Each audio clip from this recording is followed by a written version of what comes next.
here I am again on my next van life adventure. And I just wanted to document my journey. For those of you who don't know me, I'm Donna-Leigh Perfect. I'm a 3 times published author and a keynote speaker, and I'm in Sydney at the moment. So I left the Gold Coast 2.5 weeks ago, and I gave up my work and I hit the road with not a lot of money in the bank, but I wanted to prove to myself that I could step out of my comfort zone and face my fears and do what I'd always wanted to do, which was to travel around Australia and see some of this beautiful country. And I have this cute little Toyota Hiace called Van Halen, and I'm travelling in it. And so I've just left Sydney with some really beautiful news that my son and his girlfriend became engaged, so fiance, which was really exciting. I was dog sitting for them while they were over in New Zealand for a holiday, and that's where he proposed to her, so very special. So it is 30 years today, to this day, that I came to Australia. Back on the 5th of February 1994. I left New Zealand to set up a company from a business I was working for in Auckland, and start their Australian operation in Surrey Hills in Sydney. And from there I moved to the Gold Coast some years later, and so 30 years today, and so that means that I'm actually more Australian than I am Kiwi, because I've lived in Australia longer. And I absolutely love this country. So and you know, as much as it's scary, and I'm excuse me, I'm stepping out of my comfort zone and doing this solo, it's incredibly empowering too. And you know, I feel really like liberated, free,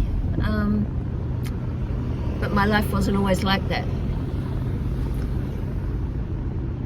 And it's taken some time, some healing, some work over many decades to get to where I am today, which is a place of gratitude.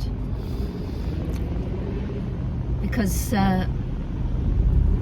I had an incredible amount of trauma as a little girl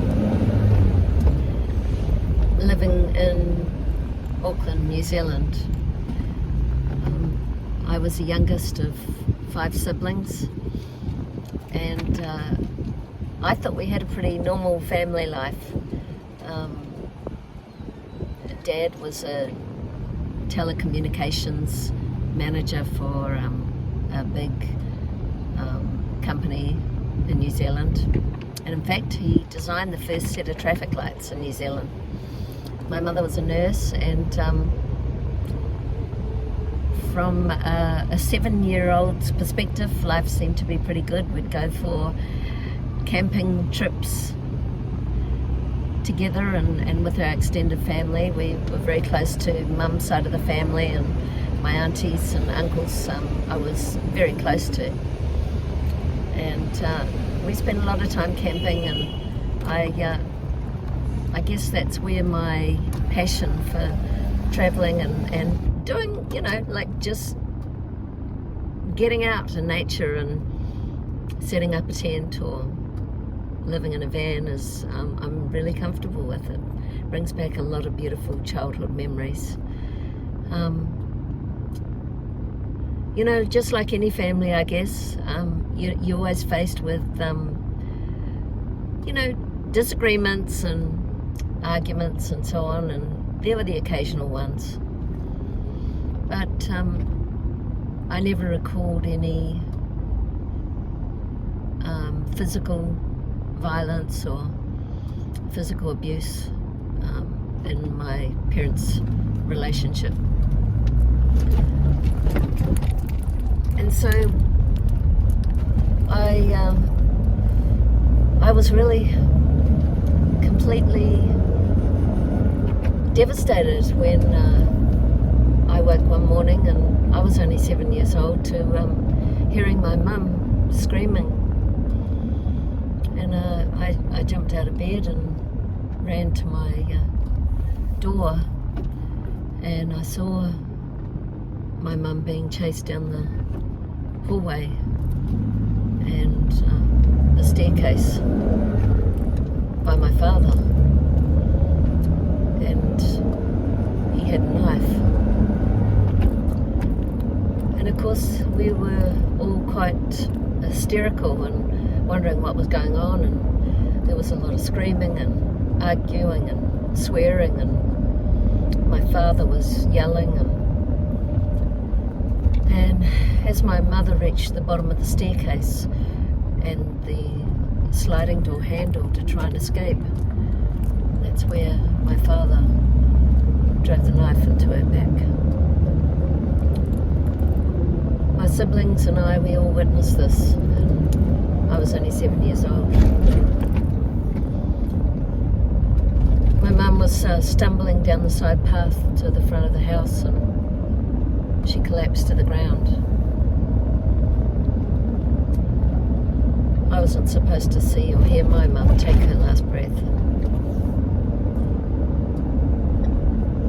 I was completely traumatised. Within what seemed just like a split second, there were crowds of people gathered around my mum's lifeless body, and sirens and police, ambulance, and I'll never forget watching my father's cold, callous eyes looking back at me as he drove off in the back of a police car.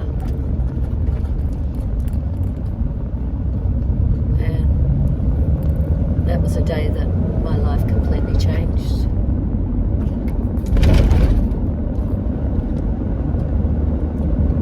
I recall being put into a car with my siblings and going down the road to my cousin's,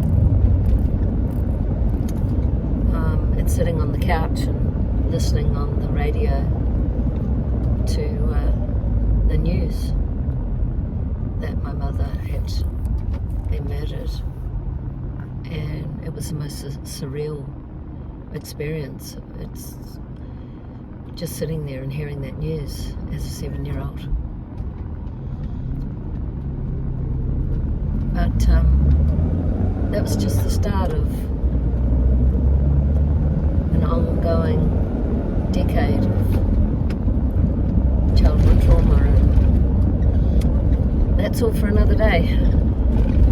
But right now I'm heading over to catch up with some girlfriends on the northern beaches. They're actually from my mother's group, from my son, who is 25 now, and that is how long we've kept our friendship going, and so it is incredibly special. Really, really feeling so grateful for those beautiful ladies and their support and friendship over the years.